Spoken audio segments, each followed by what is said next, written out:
আসসালামু আলাইকুম ওরহমতুল্লাহি ওবরাকাতু। আলহামদুলিল্লাহ রবিল আলমিন ওয়াল আকিবাতুল লিল মুত্তাকিন ওয়াসসালাতু ওয়াসসালামু আলা আশরাফিল আমবিয়া ওয়াল মুরসালিন ওয়া আলা আলিহি ওয়া আসহাবিহি আজমাইন। সম্মানিত ভাই ও বোনেরা, আশা করি সবাই সুস্থ আছেন।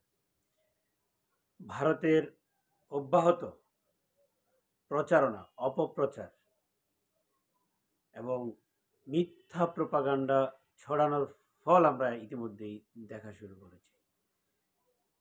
বিগত আগস্টের 5 তারিখের পর থেকে বিশেষ করে ভারতের মিডিয়াগুলো যেভাবে বয়ান তৈরি করছিল যে বাংলাদেশে সংখ্যালঘুদের উপর নির্যাতন হচ্ছে, তাদের ঘরবাড়ি জ্বালিয়ে দেওয়া হচ্ছে, ধ্বংস করে দেওয়া হচ্ছে, এই করা হচ্ছে, সেই করা হচ্ছে, এবং সাম্প্রতিক গত এক সপ্তাহ ধরে এত ভয়াবহ আকারে তারা বয়ান চালাচ্ছে বিভিন্ন মিডিয়াতে যে ভারতের জনগণ ক্ষুব্ধ হয়ে উঠেছে। এই মিথ্যা প্রপাগান্ডার ফলে তারা সীমান্ত অতিক্রম করার চেষ্টা করেছে এই প্রথম, এবং সর্বশেষ গিয়ে তারা বাংলাদেশের উপ হাই কমিশন অফিসে তারা হামলা করেছে, পতাকা নামিয়ে এনেছে এবং আগুন ধরিয়ে দিয়েছে। এবং অব্যাহত এই প্রচারণা এমন পর্যায়ে পৌঁছেছে, পশ্চিমবঙ্গের মুখ্যমন্ত্রী মমতা বন্দ্যোপাধ্যায় এখানে রাজনীতি শুরু করেছেন। তার কথাগুলো রাজনৈতিক স্টাইলে কথা, যদিও এই প্রপাগান্ডার ফসল জনগণ যেদিকে স্রোত তুলেছে, তার কথাটা অনেকটা সে স্টাইলে হয়েছে যে বাংলাদেশে শান্তিরক্ষী পাঠাতে হবে, সেই জন্য দিল্লি সরকারকে তিনি আহ্বান জানিয়েছেন। এই যে ভয়াবহ অবস্থা তারা তৈরি করেছে, ভারতের মিডিয়াগুলো এই পর্যায়ে পৌঁছে দিয়েছে, যেখানে আমরা বলেছি ইতিমধ্যে যেই ভারত অন্য দেশের কূটনীতিকদেরকে নিরাপত্তা দিতে পারে না, কূটনীতিক মিশনের নিরাপত্তা নিশ্চিত করতে পারে না, তারা আবার অন্য দেশে শান্তিরক্ষীর কথা বলে। আসলে তো ভারতেই শান্তিরক্ষী পাঠানো উচিত। আমরা এটাও বলেছি, এর মধ্যে আমাদের সভায় বলেছি, প্রেস ক্লাবের প্রতিবাদ সভায় বলেছি যে বাংলাদেশের জনগণ তৈরি আছে, এবং আমরা সরকারকেও আহ্বান জানিয়েছি প্রতিরক্ষা বাহিনীকে রেডি করার জন্য। যদি আমাদের কূটনৈতিক মিশনকে নিরাপত্তা দিতে হয়, তাহলে সেই নিরাপত্তা দেওয়ার জন্য বাংলাদেশের জনগণ যেমন রেডি আছে, সরকারের উচিত এই বিষয়ে ভূমিকা রাখা। এবং সরকার ইতিমধ্যে প্রতিবাদ করেছেন, সেই প্রতিবাদ অব্যাহত রাখতে হবে। এবং জনগণের মধ্যে যেই চেতনা ইতিমধ্যে গড়ে উঠেছে, আসলে ভারত কোন বোকার স্বর্গে বাস করে এটি আমরা বুঝতে পারছি না। কারণ হচ্ছে, ন্যূনতম যদি সেন্স থাকে তাহলে তাদের বোঝা উচিত ছিল বাংলাদেশ, সমগ্র বাংলাদেশ, বর্তমান প্রজন্মই শুধু নয়, বাংলাদেশের সংখ্যাগরিষ্ঠ জনগণ প্রত্যেকেই ভারতের অব্যাহত মিথ্যাচারের বিরুদ্ধে তারা ঐক্যমত পোষণ করেছে। এবং ভারতের বিরুদ্ধে, ভারত যেভাবে বাংলাদেশ বিরোধী প্রচারণা শুরু করেছে, বাংলাদেশের স্বার্থ বিরোধী কাজকর্ম করেছে, বাংলাদেশের ফ্যাসিবাদকে যেভাবে উস্কে দিয়েছে, প্যাট্রোনাইজ করেছে, এবং সর্বশেষ এই ফ্যাসিবাদকে আশ্রয় প্রশ্রয় দিচ্ছে এখন পর্যন্ত, এবং সেখান থেকে বসে বাংলাদেশ বিরোধী ষড়যন্ত্র করা হচ্ছে, বাংলাদেশের জনগণ আজকে ঐক্যবদ্ধ।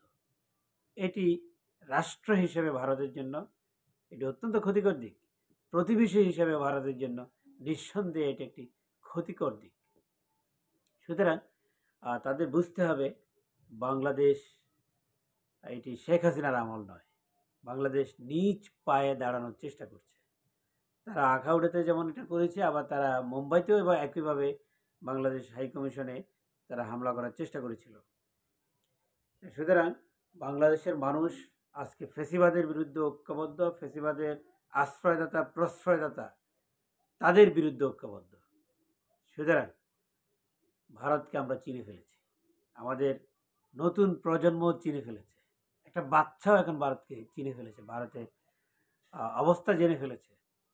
তাদের ভয়াবহ দিকগুলো বুঝে ফেলেছে, সুতরাং কোনো কিছু করে লাভ হবে না। এই অবস্থায় আজকে কথা বলার উদ্দেশ্য হচ্ছে আমাদের মিডিয়াগুলোকে জেগে উঠতে হবে।